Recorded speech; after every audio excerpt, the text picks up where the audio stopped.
Bila aku buat live, ramai orang tanya, perlu ke kemaskini STR? Untuk maklumat korang, soalan ini seringkali ditanya oleh semua penerima STR setiap tahun. Bagi jawapan yang sama berulang kali, okey, yang mana aku ada buat sebelum ini.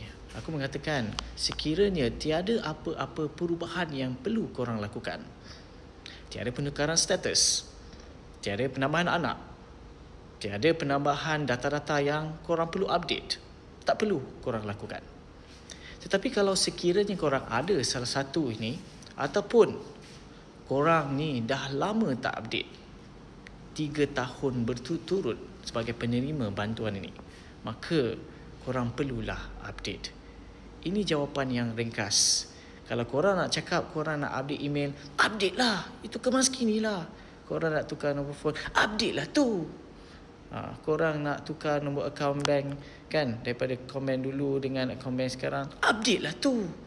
Korang nak tambah anak, ada anak 3-4 orang, nak tambah 5 orang anak, update lah tu. Apa lagi korang nak kemaskini? Itulah dia, guys. Apa kata korang dalam hal ni? Komen saja di ruangan komen di bawah. Aku Faizwan. Assalamualaikum.